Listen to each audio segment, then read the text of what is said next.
Hi, Mary Jo. Hi there. Thank you so much for speaking to Family First. Thank you.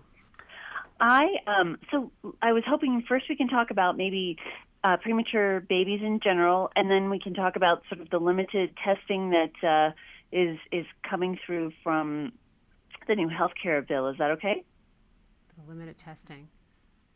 The restrictive guidelines for testing. Okay. Oh, you're talking about the restrictive guidelines from AAP? Sure. Yes, is that good? Absolutely. Okay. So, can you first of all define what is a premature baby? Like, what spot in gestation does that mean?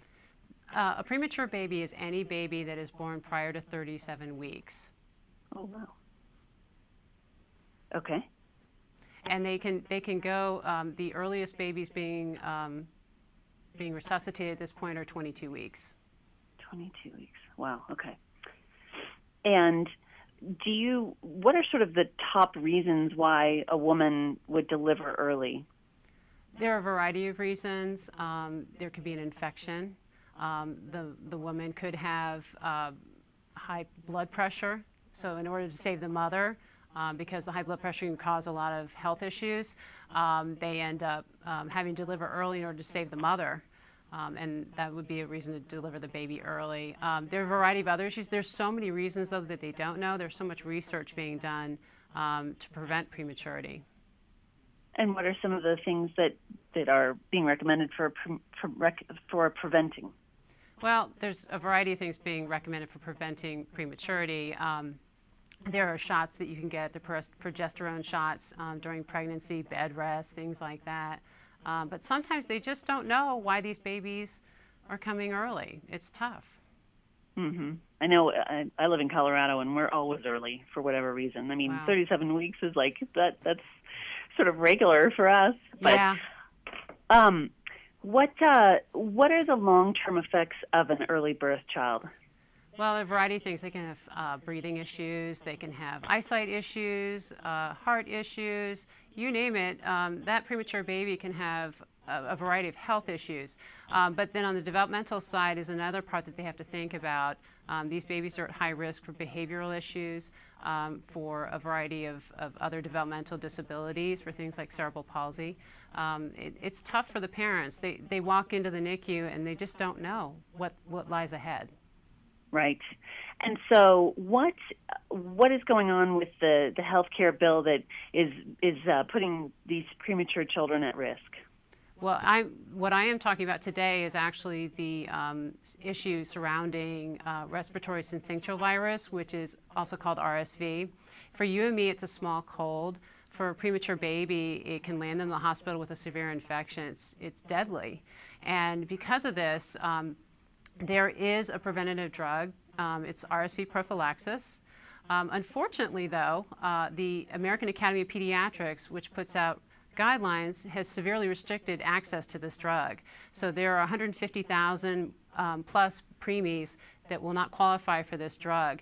And for them, that's like rolling the dice. Their parents are having to take them home from the hospital and try to protect them as best they can. But they have no drug, so they could end up in the hospital. Oh my gosh, I remember when my little guys were young, and I was terrified of RSV, and they were full-term babies. Exactly. It's a very scary thing. I didn't realize that there was something that could prevent that. Yes, there is. RSV prophylaxis can mitigate the effects of RSV. It can't totally prevent it, but it can mitigate. For a preemie, that's everything. It gives them a real chance to fight it because they come into the NICU with no immunity. Right. Yeah, exactly. It's very compromised, isn't it? Right. And what do they have? Sort of a reasoning? Is it a cost issue, or why are they restricting this? Well, they're citing costs. The issue is that this isn't clinically based evidence in those guidelines. So as a parent of a premature baby myself, and as on behalf of parents of preemies, I find this obnoxious. They need to change this. They need to not restrict the access. They need to give the babies what they need, because I'm hearing every day about babies landing in the hospital, and it's these babies that they're restricting. And that's the last place you want your baby when Exactly. if you don't have to have it that way. And I'm sorry to clarify. So, is this a new guideline because of the healthcare bill, or is it something that has been in place? The guidelines originally were restricted in 2009, and Okay. this has been an issue for a while, but it could get worse. Absolutely, especially at this time of the year, isn't it? Absolutely. Yep. So, just one last question. Can you tell us about your organization a little bit and how to find you? Yes, actually. I am part of Preemie World, which is preemieworld.com. I am a company that I provide a book, the Preemie Parent Survival Guide to the NICU. And it's a support for parents to help them through that really tough journey in the NICU and preparing to go home. I do also have a petition out there at rsvpetition.com. I am petitioning the AAP, and I'm encouraging the public at large to sign the petition and pass it on to get them to take the restrictions off these guidelines. All right. I will include that in my story. Thank you so much for speaking to Family First this morning. I appreciate it. Thanks, Mary Jo. Absolutely. Bye-bye.